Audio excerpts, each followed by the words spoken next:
Hello, and thank you for joining my presentation for the 2022 OMAE conference. My name is Moritz, and I'm a PhD student at the University of Strathclyde.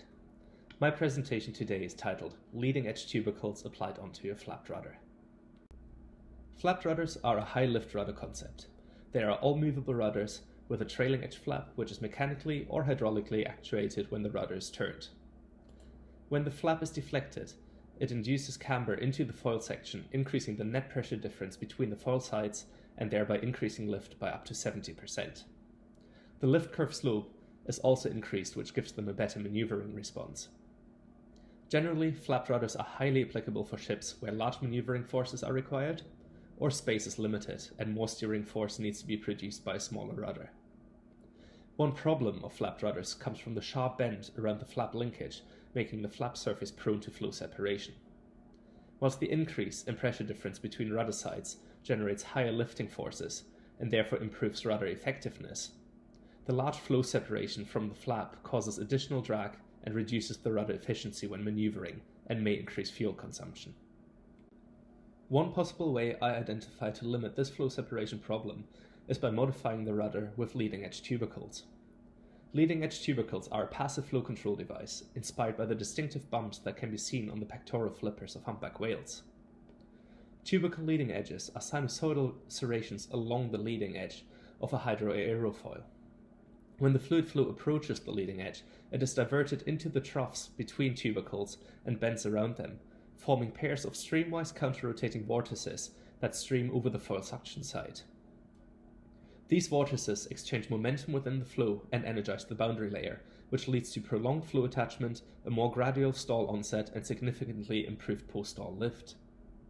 The flow over the suction side is compartmentalized, with localized separation occurring in the form of small stall cells downstream from the troughs and prolonged flow attachment over the crest sections. So the research question for this work is if tubercle leading edge modifications can minimize the flow separation over a flapped rudder and increase its efficiency and/or its effectiveness. I chose to use computational fluid dynamics for my analysis, so first I needed experimental reference data that I could validate my numerical model against. I used a study conducted by Kervin et al., who tested a flapped rudder with flap ratios of 10 and 20% in a water tunnel. They reported better performance for the 20% flap rudder, so I remodeled this rudder for my analysis. It has a NACA 63 foil section that was modified to have a constant section for the flap. It has a low aspect ratio of 1.4 and it was tested in model scale. All other key parameters can be found in the table on the right. I subsequently modified the rudder with 4 tubercles with a constant amplitude of 5% nominal chord length. The reference rudder will be referred to as SLE for straight leading edge, whilst the tubercle rudder will be referred to as TLE4. I used the commercial CFD code STAR-CCM+. I chose the improved delayed Detached Eddy Simulations solver with the SSTK omega turbulence model, which offers superior capabilities for capturing highly separated flows, which is an inherent problem within CFD. The boundary layer was fully resolved using a low Y plus wall treatment approach, and the core mesh was generated using polyhedral cells. A mesh with 18.8 million cells produced a numerical uncertainty of under 0.5% and was therefore deemed sufficiently accurate for the analysis. All simulations were run for a fully turbulent Reynolds number of 1.15 million, which is equivalent to the Reynolds number in the experimental reference study. This slide presents the validation results comparing the CFD results in red against the experimental ones for flap angles 0, 10 and 20 degrees. Overall, the agreement between the CFD and the experiments is very good. The flow stall of the rudder at the highest angle of attack is more pronounced for the numerical results, which is a common problem in CFD when flows are heavily separated. Nevertheless, since both rudders, SLE and TLE4, were both to be tested and compared in the same numerical domain, the accuracy of this numerical model was sufficient for the analysis. The comparison of force coefficients for the reference and tubercle rudder shows some very interesting results. Plot A shows the results without any flap deflection when the rudders resemble a conventional all-movable rudder. The typical performance of a rudder with TLE can be observed here, where there is a small increase in pre-stall lift that becomes larger at around 15 degrees angle of attack when the tubercle vortices start increasing in strength. The maximum lift coefficient is slightly reduced, however lift drops off gradually and is largely maintained in the post-STAR regime. Looking at the results in plot B and C for flap angles 10 and 20 degrees respectively, angle of attack 15 degrees stands out. TLE4 shows lift coefficients 14 and 10% higher compared to the SLE rudder. With the flap deflected, the maximum lift coefficient for the TLE4 rudder also shifts from 20 to 15 degrees angle of attack, where the drag coefficient is much lower, largely increasing the efficiency of the tubercle flapped rudder. At 20 degrees angle of attack, the tubercle rudder performs slightly worse than the reference rudder. However, the drop in lift is less severe, and again, the tubercle rudders maintain lift all the way into the post-STAR regime. Lastly, the lift curve slope is further increased for the tubercle rudder, indicating an even better maneuvering response. To understand the differences in rudder performance that I just discussed, we need to better understand the flow separation behavior of the two rudders. Flow separation is heavily influenced by the tubercle vortices that change the flow profile over the suction side surface, which can be seen in this visualization of streamwise vorticity over spanwise cut planes.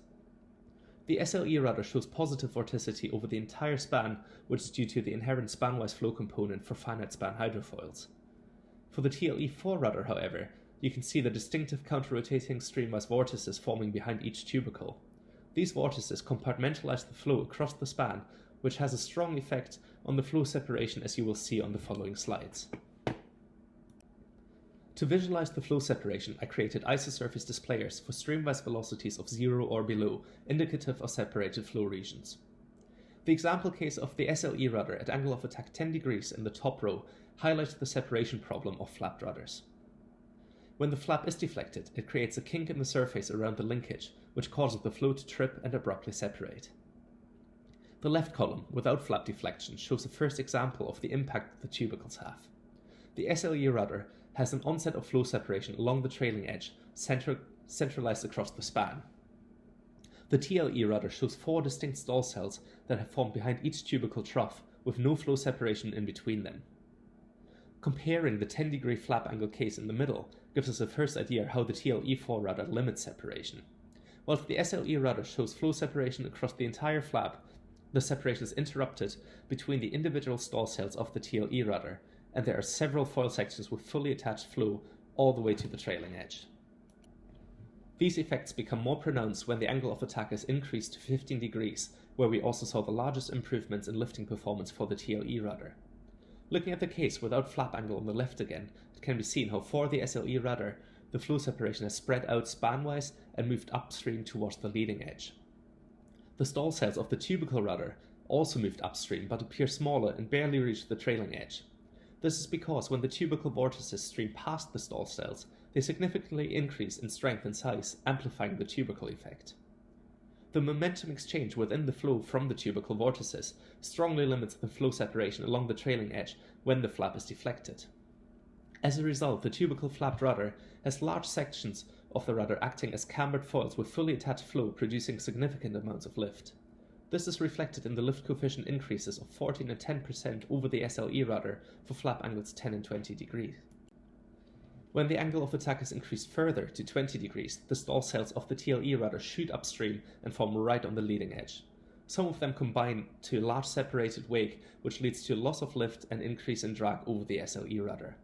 However, at 25 degrees, the highest angle of attack tested, the SLE rudder is fully stalled and flow separates right on the leading edge. Meanwhile, the TLE rudder maintains a small area of attached flow behind the crests 1 and 2 in the root area, which gives rise to a more gradual flow stall and increased post-stall lift. From the results obtained, I drew the following conclusions. TLE modifications to the flapped rudder improved effectiveness through increased lift and/or efficiency through a better lift-to-drag ratio for a variety of operating conditions. The flapped rudder with TLE showed an up to 15% higher maximum lift coefficient, which occurred at a lower angle of attack. Generally, it further amplified the advantages that a conventional flapped rudder already offers. And these performance enhancements were facilitated through the flow separation control by the tubercle vortices, which limited the early flow separation on the trailing edge flap surface in particular. Thank you very much for listening. If you have any questions, please do not hesitate to reach out to me. Also, please feel free to have a look at our research group's website, where we present a variety of work on bio-inspired engineering solutions to marine applications.